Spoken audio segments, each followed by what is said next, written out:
Good morning.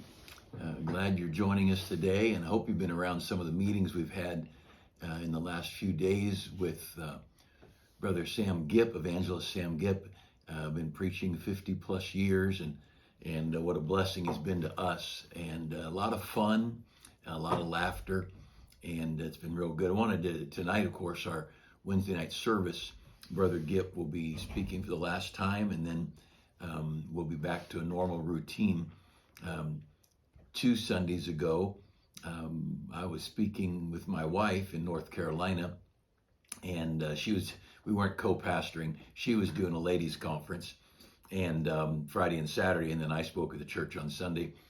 And then the following week, we had missionary James Hoffmeister here. Just happened to be his passing through, so we don't want to miss him. He's got an amazing ministry in Trinidad, and we got to hear him. And then this meeting we already had planned with Evangelist Sam Gipp, and what a pleasure it's been. But I'm looking forward to being back in the pulpit. Now tonight we do have the final meeting. I hope you'll come. And Evangelist Gipp, Brother Gipp, has been a real encouragement, especially in the areas of studying our Bible, knowing about our Bible, knowing that our Bible's got all the answers. It's been really good. This weekend, just a quick reminder, on Sunday, we have, just kind of as long as the weather's permitting, we're going to have just a casual picnic. Bring your own food right after church. So we'll just set up some tables, and whoever would like to, we'll hang out together Sunday afternoon right after church. And not planning a big picnic, games and all that, but just a chance to spend some time of fellowship. And then Sunday night, church is starting at 6, and we will end about 7:15. We're going to we have a sports theme evening planned, and we've been having our Angels versus Dodgers competition going on, but this Sunday is going to be a little bit special, so we'll have some fun going on. And after church, we'll go out and we have some fun stuff. And if the kids or whoever, adults, want to dress up in some Angels, Dodgers, or their favorite fan, we're all supposed to be a fan of Jesus, and you want to come along and be a part of things Sunday night, just have some fellowship afterwards, some hot dogs and popcorn and drinks and fellowship. We're going to have people back in their cars and trucks in backwards with the trunks open with candy and just some fun. And it'll be a good evening together. I hope you can be a part of things. And of course, Saturday, we've had some great days on Saturdays out soul winning and on our bus routes, and God's been awfully good to us. So I hope you'll come be a part of things. I'm going to be in the book of 1 Corinthians chapter 16. And so if you'd like to, if you want to join us this morning, I just realized I'm a little behind on things here, but we're going to take a couple of minutes and talk about some things Paul mentioned to us in 1 Corinthians 16. But I do want to say thank you for joining us. Thanks for being faithful to church, you that are able to come. I know some of you are out of the area, but it's been great. It's been a great summer and fall, and it's cool enough to put a sweater or a jacket on, and that's great. And God's been awfully good. So I want to read a couple of things from this book I pick up. It's not a book I sit and read through. I just want to read a chapter or two and put it down, as many of my books are. I'm distracted a lot. But this is, I mentioned it before, Imprisoned Preachers and Religious Liberty in Virginia. And we are certainly in a day in America where we are facing difficulties. If you have not paid attention, for years people said, oh, let's be like Australia, let's be like New Zealand and socialize medicine, let's how wonderful they are. Yeah, if you don't wear a mask, you can get maced or beat up by the police. You come out of your house, you're not supposed to be, you can be clubbed. Those are states and nations of tyranny right now. Vicious, brutal tyranny. They literally have said that there is a 2-tier system. If you're vaccinated, you're one kind of system. If you're not vaccinated, you're another. And they said it I heard the Prime Minister, I think it's the Prime Minister of New Zealand, say that myself. And absolutely no regard for rights. See, they don't have a constitution like we do. They don't have a Bill of Rights like we do. Now you wait. This liberal crowd in America that wants to get rid of our Constitution and our Bill of Rights, you wait and see what they replace it with. It'll be tyranny like the rest of the world. And people need to understand, of course, America's got weakness because we got people here. But but the rest of the world was used to tyranny. And our founders came and they started something that defended people and protected people and set up laws. And no, they weren't perfectly implemented, but at least they were headed that way. And we had some legal grounds to fall back on. But the rest of the world, it was under tyranny, and heartless, brutal. I'm the ruler and I'll do what I want, and you're a nobody and I'll do what I want to you. And if you think there's injustice in America, you wait and see an America with no constitution, and you let this liberal crowd take control, we'll find ourselves in a big mess. But so I go back to the 1780s in Virginia, and there's a guy named John Tyler. Just going to read just a couple of lines here. John Tyler was a native of Fauquier County. He was the son of a minister, and he assisted William Marshall in working the church. When the one pastor left, he became the pastor.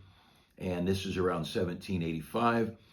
And here's one story of a public meeting. And again, these are difficult days. America was trying to forge out a mentality. So one thing to get freedom on documents, of course, this is early 1785. We just had a constitution in 1776, not just 9 years before. You're trying to get the thing from the paper to the head, and from the head to the heart. And the heart is where it all is rooted, of course. But here it says, there being no established priest in Hampshire County, we met with no legal persecution while preaching there. But this did not prevent the rage of mobs, excuse me, the rage of mobs, such as open contradiction while preaching. For Satan is not fond of losing his prey. We were only once driven from a place of preaching, having a meeting appointed on Christmas Day. Says it's great. We're only one time driven out of our building. Isn't that great? Only one time. And he goes on. It was a wealthy settlement, one of Satan's strongest holds, and we were invited for preaching by a man with a large house living on his father-in-law's land. A large assembly met, but the old gentleman, the owner of the land, so the young man that lived in his own house on his father-in-law's property, he invited the preaching. Got a big crowd, but the old guy, he shows up with perhaps 20 rugged young fellows, a number of whom came armed with instruments of death to drive all before them. A mighty uproar soon took place in the house, with some blows from the old man on his son-in-law. And so the old guy's beating his son-in-law for having a church meeting on his property. The Redding, the other preacher, and myself, Tyler, standing by the side of the house. They just sat watching this big old fight going on.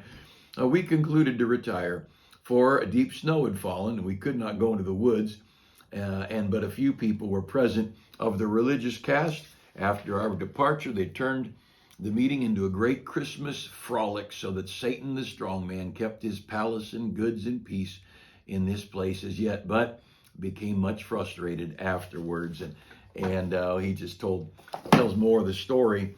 But understand this: we have an adversary, we have an enemy, and he'll use anything he can, especially he'll use violence, but he'll also use the law. As we saw, Jesus was tried in a court. The apostles were often brought before civil courts.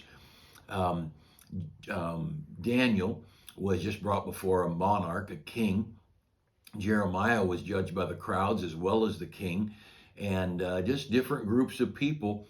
And you get evil in leadership, and leadership is no longer a place to be. It's no longer safe.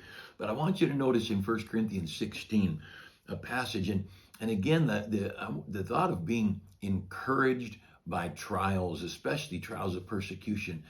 You know, I read this book, and I've got the book called Martyr's Mirror.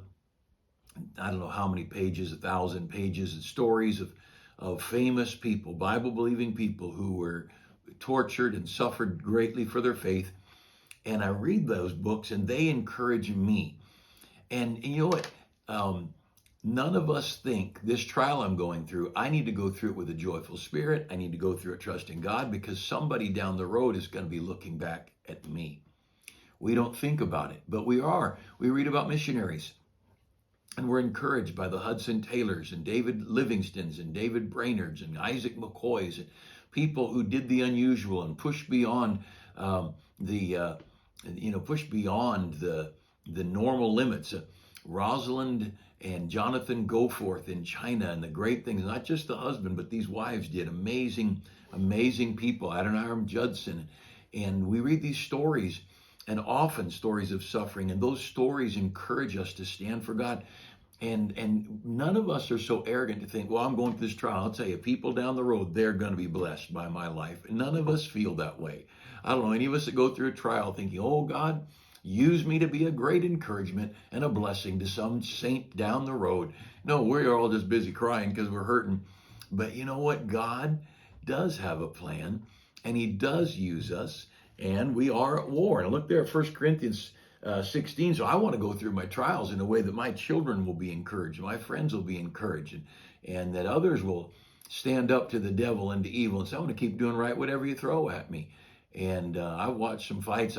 It's probably violent and maybe bad, but I enjoy watching a good fight, boxing or the mixed martial arts fighting, and I'm amazed the punches these guys can take and keep on going. And I think that's the Christian life. You get hit, and you get bloodied, and you get up and you keep fighting. And no mother wants to hear those things, but it is the reality. But in 1 Corinthians chapter 16, in verse 9, the Apostle Paul, now this is at the end of almost 15 chapters of scolding, 13 chapters maybe of scolding, and chewing them out and trying to get their doctrine and their lifestyle straightened out and their carnal living. And he says in verse 9, for a great door and effectual is opened unto me, and there are many adversaries. Paul said there's a great door, great opportunities before me, and there are many adversaries, many adversaries. Now, we all like the idea of a great opportunity to do something, but we don't like the idea of many adversaries. But that's reality. Why God has these things, I don't know. I mean, there's some reasons for our hurting, but it drives us to prayer. It keeps us humble. It gives us a chance to get to know God more intimately. But we all agree that we'd like to serve God without any difficulties or enemies.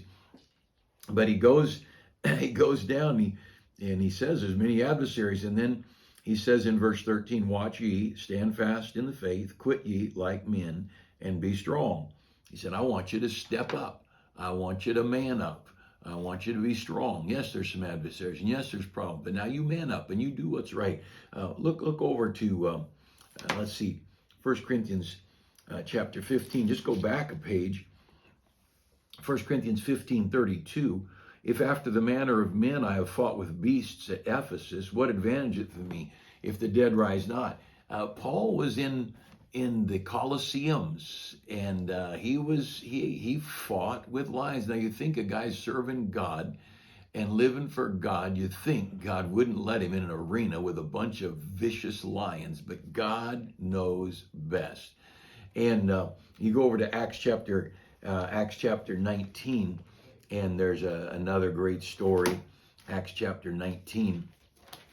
And again, we all envision this warm and fuzzy Christian life, and we have enjoyed much of it here in America. We've been pretty protected because of God's mercy, and I think we were living on the ripples of some pretty godly leaders in the last couple of hundred years. But maybe about the time post World War II into Vietnam, Korean Vietnam, our leadership changed, our schools changed, our colleges and high schools, and we got some pretty evil leaders.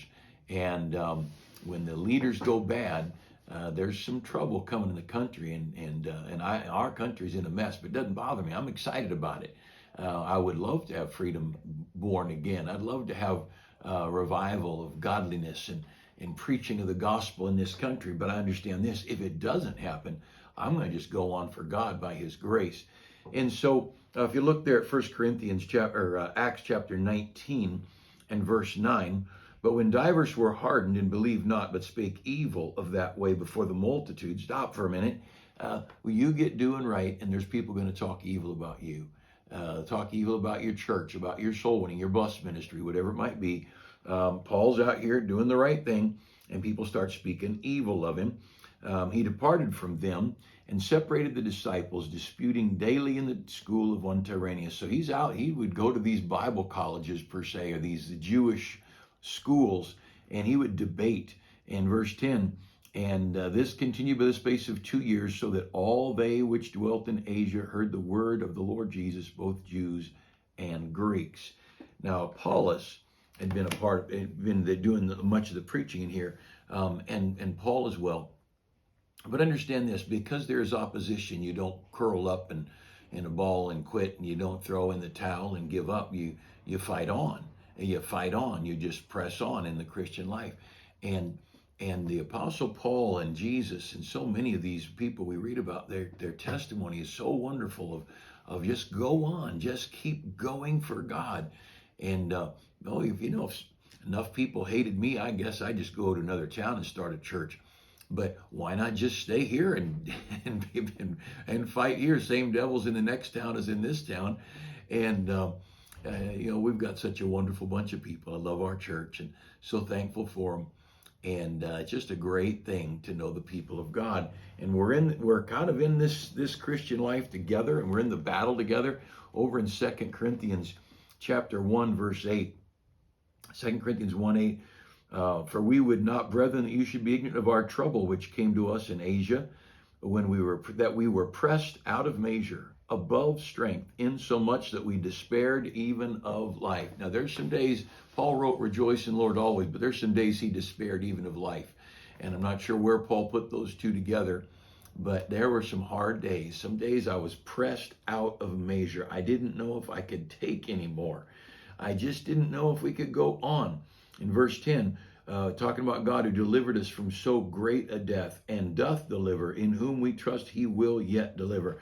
So Paul said he did deliver us from death, and right now we could die, but he's delivered us, and I'm trusting that the next time we're going to be killed, God will deliver us from that as well.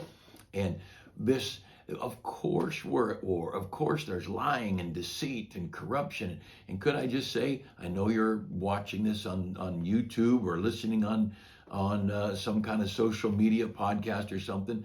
But look, just because somebody puts something on social media, you don't have to believe it. People lie all the time. Haven't we seen that enough to believe it? It's not just mainstream media. It's Christian people.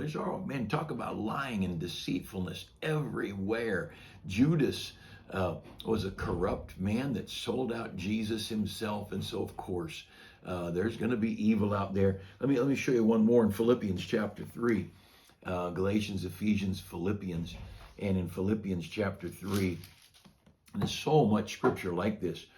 But in Philippians 3:18, Paul says, for many walk, of whom I've told you often, and tell you now, and now tell you even weeping, that they are enemies of the cross of Christ. Now, and he goes on talking more about that group of people.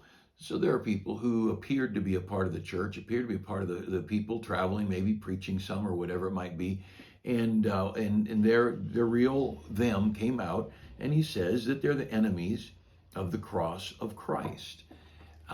So let's just fight on. Let's just press on in the work of God. None of us like troubles, but that great and effectual door we started with comes with many adversaries. That great blessing of living for God and serving God comes with trials. And my wife and I can look back. We're 39 years in the ministry here. Of course, we were busy serving God before that, but in these 39 years, if we were to stack up our trials, there are many. But if we were to stack up our blessings, there's so many more. And just this morning, I stood at a wall I have of pictures of people that are busy in the ministry and serving God. And I was praying over these, hundreds of people, I guess. And I noticed that he grew up in our church, and that one, he grew up in our church, and that one, he grew up in our church. And just one after another, people that have sat in our Sunday school, and maybe they're a Christian school teacher, maybe they're married to the assistant pastor, maybe they're just faithful workers in a church somewhere around the country. And my prayer list is long. Young people who used to be active in our ministry who are now serving around the country. And I pray for them and thank God for them. and the other adversaries. Oh, but there's great and effectual door, a wonderful open door. And we have yet much to do. Now, just close this thing out this morning. Understand this. The devil's after this place. I mean, this country and our churches and the Christian home.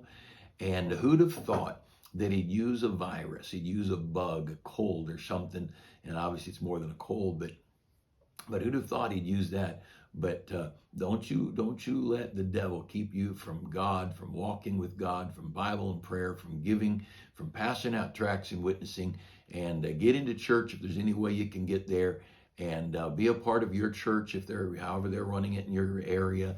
But let's use our lives for God. This is a great look. This is getting close. We have never had anything like this in my life, and I've not lived very long, but never anything like this before. I've never read anything about this global unity over global warming and global unity over the COVID disease, and they're pushing and pushing, and they're trying to get this one world government, and this one world religion is going to come with it, and a one world.